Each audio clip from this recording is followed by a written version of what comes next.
Everyone, कैसे हैं आप सब। आई होप आप सब अच्छे होंगे और अच्छे से प्रिपरेशन कर होंगे। तो गाइस, वेलकम और welcome back to the channel. इस वीडियो में हम बात करने वाले हैं सिडबी का जो आज का एग्ज़ाम हुआ है उसके एनालिसिस के बारे में। तो आप भी अपना जो एग्ज़ाम रिव्यू है वो कमेंट सेक्शन में बता सकते हैं कि कैसा हुआ है आपका एग्ज़ाम, और कुछ क्वेश्चंस जो भी आपको रिकॉल हो वो भी आप शेयर कर सकते हैं। नंबर ऑफ़ अटैम्प्ट्स भी आप बता सकते हैं।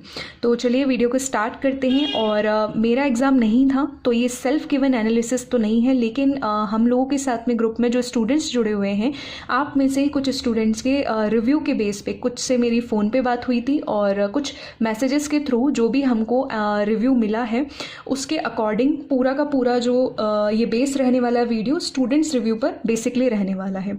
तो चलिए स्टार्ट करते हैं। तो बेसिकली अगर हम बात करते हैं कि सीक्वेंस जो है वो कुछ इस तरीके से रहा कि इंग्लिश, जीके, रीजनिंग, क्वांट और डिस्क्रिप्टिव।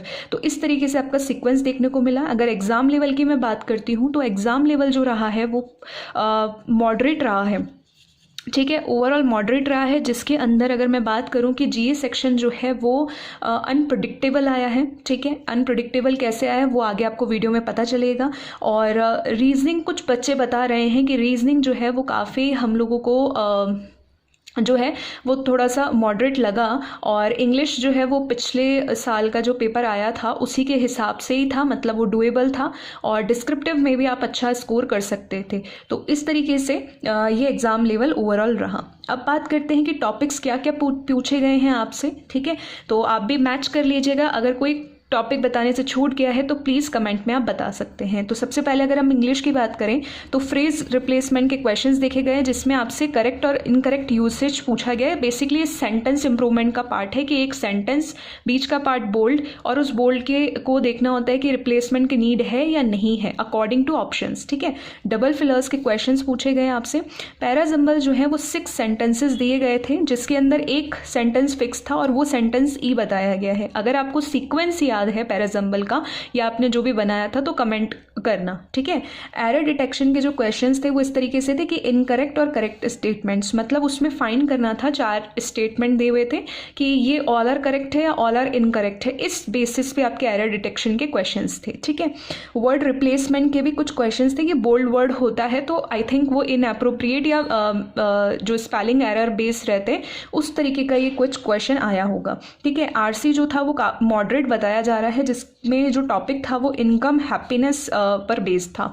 तो अब आपको ये बताना है कि क्या वर्ड यूसेज के क्वेश्चंस पूछे गए थे, कमेंट में बताना, और वर्ड स्वैप के क्वेश्चंस आए थे या नहीं आए थे। एक चीज़ और आप कंफर्म करेंगे कि क्या क्लोज टेस्ट का कोई भी क्वेश्चन नहीं आपसे पूछा गया था, तो वो भी आप कमेंट करके बता सकते हैं। ठीक है, उसके बाद में बात कर लेते हैं हम लोग पहले क्वांट की बात करते हैं। तो क्वांट के अंदर आपसे अर्थमेटिक पूछे गए थे। ठीक है, और उसके अलावा अप्रॉक्सीमेशन। अच्छा, आप में से कई बच्चों के डाउट आते हैं कि मैम आप टू डू लिस्ट में अर्थमेटिक के अंदर या क्वांट सेक्शन के अंदर जो है, सॉरी अर्थमेटिक में तो नहीं, क्वांट सेक्शन के अंदर आप अप्रॉक्सीमेशन ऐड करते तो क्या मेंस में आता है। देखो, ये दूसरा एग्जाम है जब मैं बता रही हूँ आपको कि अप्रॉक्सीमेशन आया था। ठीक है, इस तरीके से उसके बाद में आता है क्वाड्रेटिक इक्वेशन के क्वेश्चंस आए थे आपसे। क्वांट डुएबल था, बट जो भी ट्रेंड चला वो आ रहा है उस हिसाब से थोड़ा लेंदी था। डीआई जो था वो पाई चार्ट था, जिसमें परसेंटेज बेस था, और मेल और फीमेल जो है कार एंड बस, इसका बेस पे एक रेशो बेस पे था, ये टेबुलर डीआई था। ठीक है, इस टेबुलर डीआई के क्वेश्चंस काफ़ी मतलब जैसे लेंदी से क्वेश्चंस थे, हालांकि ईजी था बट लेंदी क्वेश्चंस थे। और आप मुझे ये बताएंगे कि क्या कैसलेट आपसे पूछा गया था क्वांट के अंदर।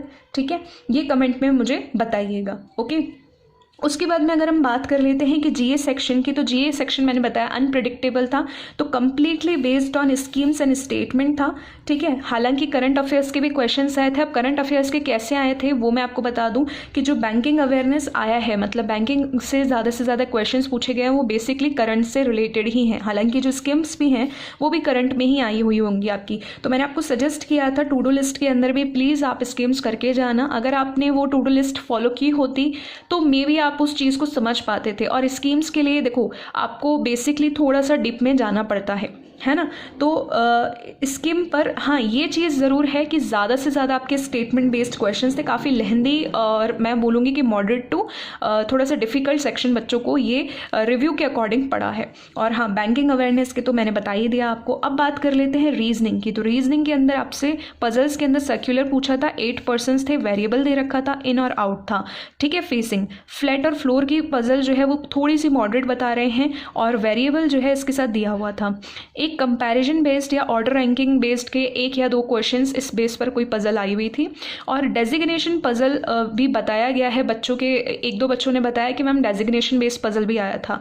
तो क्या ये पजल आपसे पूछा गया था? तो ये कमेंट में आप कंफर्म करेंगे कमेंट सेक्शन में, ठीक है। लॉजिकल रीजनिंग के क्वेश्चंस थे, ये हमेशा बताती हूँ आपको तभी करने होते हैं जब आप बहुत ही ज़्यादा अच्छे हो जो टॉपिक है उसके अंदर, या काफ़ी मॉक के अंदर भी आप प्रैक्टिस कर चुके हो। अदरवाइज आपको अननेसेसरी नेगेटिव मार्किंग के लिए इसको ऑप्ट नहीं करना होता है। इनइक्वलिटी जो था वो कोडेड बेस्ड था, ठीक है।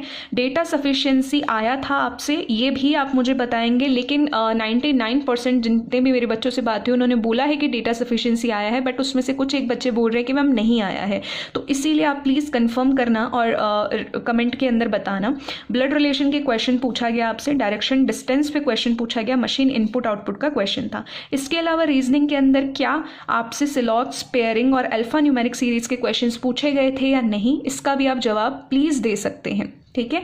अब एक बात मैं यहाँ पे बता दूँ आपको, क्योंकि ये आपका सिंगल एग्ज़ाम है, ठीक है, जो कि मेंस लेवल इक्विवेलेंट है और फिर इंटरव्यू होना है, तो बेसिकली इतना तो हम एक्सपेक्ट करते ही हैं कि ये मॉडरेट तो रहेगा ही रहेगा, ठीक है। तो इस तरीके से था। अब बात कर लेते हैं अगर हम आगे, तो डिस्क्रिप्टिव की अगर बात करें तो देखो जो थे 2 ऐसे आपको दिए गए थे, 2 ऐसे आपको उनका वर्ड लिमिट था 200 वर्ड्स ईच, ठीक है, ऐसे के लिए, और लेटर के लिए आपको 150 वर्ड्स थे। डिस्क्रिप्टिव के जो भी मेमोरी बेस्ड क्वेश्चंस हैं और जीए के जो मेमोरी बेस्ड क्वेश्चंस हैं वो आपको प्रोवाइड करवा दिए गए हैं टेलीग्राम ग्रुप और टेलीग्राम चैनल, लिंक आपको डिस्क्रिप्शन में मिल जाएगा, आप उसको ज्वाइन कर सकते हैं। और आपको लगता है कि उसके अंदर जीए के अंदर कोई क्वेश्चन जो है वो छूट गया है या बताना रह गया है, या कोई भी टॉपिक बताना आप चाहते हैं, तो या तो आप कमेंट कर सकते हैं या फिर टेलीग्राम चैनल में जाकर के भी आप उस पोस्ट पे कमेंट कर सकते हैं, जैसा आपको सूटेबल रहे। अब डिस्क्रिप्टिव के लिए एक छोटी सी चीज़ मैं यहाँ पे बताना चाहूँगी कि ऐसे के अंदर, ठीक है, देखो मैं जो भी चीज़ें आपके साथ एक्सपीरियंस और रिसर्च के साथ में शेयर कर रही हूँ, प्रीवियस ईयर डेटा के एनालिसिस पे शेयर कर रही हूँ, तो मेरा ही फ़र्ज़ बनता है कि आपको चीज़ें क्लियर करूँ। अब आपको स्क्रीनशॉट दिख रहा होगा यहाँ पर, जब जो ऐसे के टॉपिक्स आए हैं उस टॉपिक्स को मैंने सिडबी की टू डू लिस्ट जब बताई थी उसमें मैंने शेयर किया था। अब ये जो ऐसे के टॉपिक्स हैं ना वो ऑन एन एवरेज या ऑलमोस्ट उस जो मैंने आपको टॉपिक्स बताए उनके आसपास जा कर के रह रहे हैं, ठीक है। तो आप स्क्रीनशॉट देखना और फिर उस टॉपिक्स को मैच भी कर लेना। एग्जैक्टली नहीं है, मैं ये नहीं बोल रही हूँ, क्योंकि देखो डिजिटल एजुकेशन फॉर एग्जांपल अगर मैं दूँ तो डिजिटल एजुकेशन पे दे सकता है। अब एजुकेशन के ऊपर अगर मैं बात करूँ कि मेंटल हेल्थ से जोड़ सकता है, बट बात तो बेसिकली एजुकेशन की हो रही है, तो वो आसपास नियर बाय हैं, लेकिन वो टॉपिक्स मैंने आपको सजेस्ट किए हैं, ठीक है। अगर आपने फॉलो किया होगा तो डेफिनेटली आप वो प्रिपेयर करके गए होंगे और डिस्क्रिप्टिव से आप बहुत अच्छा स्कोर कर सकते थे, ठीक। उसके बाद में गुड अटेम्प्ट्स की बात करें और कट ऑफ की बात करें तो देखो गुड अटेम्प्ट्स जो है बच्चों के इंग्लिश के अंदर जितना भी मेरी बात हुई लास्ट ईयर के जैसा सेम था, मैंने बताया, तो 28 से 30 के आसपास बच्चे करके आए हैं। रीजनिंग के अंदर क्योंकि मॉडरेट बता रहे हैं तो 22 से 25, अगर आपका रीजनिंग सेक्शन काफ़ी अच्छा है तो मे भी आप प्लस करके आए हुए होंगे, और ये ऑन एन एवरेज मैं आपको बता रही हूँ, ठीक है।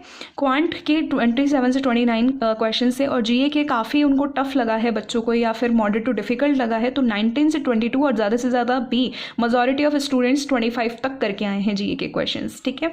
तो अगर मैं यहाँ पे बात करती हूँ ओवरऑल तो मॉडरेट एंड लेंथी है।